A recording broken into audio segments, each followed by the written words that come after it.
그 우리나라 태종하고 명나라 영락제가 거의 비슷한 시기에 이제 비슷한 방법으로 권력을 잡는데 오히려 그때부터 명과 조선 사이 관계가 상당히 우호적으로 흐릅니다.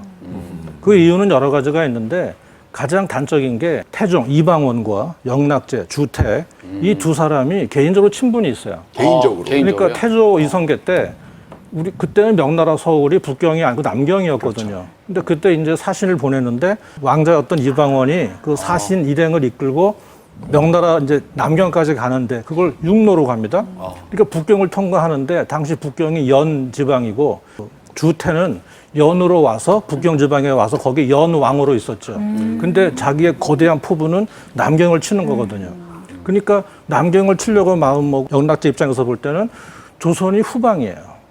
그러니까 이 조선에서 마침 왕자가 사신 일행을 끌고 남경까지 오니까 그 기록의 필원잡기라는 책에 보면은 이방원을 부릅니다. 불러서 자기 지금 현대어로 바꾸면 자기 경호원들 물리치고 독대를 합니다. 이방원과 같이 술을 한 잔 마시고 이야기를 나누면서 친분을 쌓고요.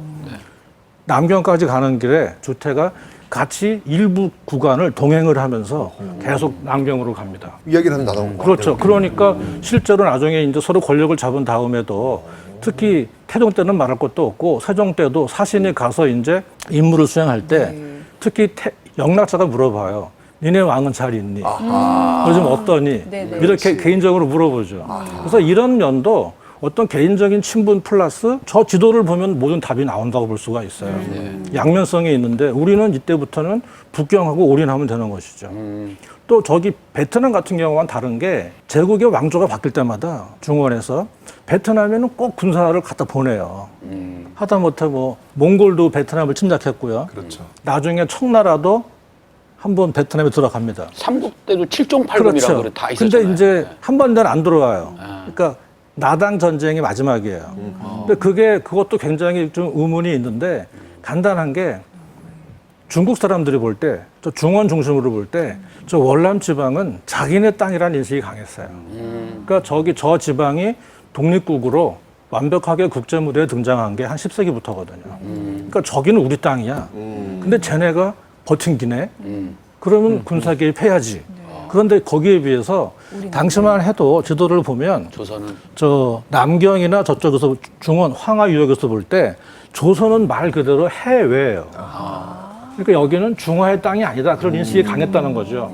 그러니까 스스로 알아서 순복해 오면 외교적으로 처리할 대상이지 우리가 직접 내국처럼 그 영토 안에 있는 것처럼 군사작전을 감행할 곳은 아니다. 그런 인식이 강했다는 거죠. 특히 수양제, 당태종 한번 크게 혼난 다음부터는 웬만하면 외교적으로 처리하고 우리 중원 제국 질서에만 잘 들어와 있으면 뭐라고 내정 가습하지 않고 그냥 두는 그런 정책을 펴서 그것이 그 월남하고 한반도하고 가장 큰 차이라고 볼 수가 있죠.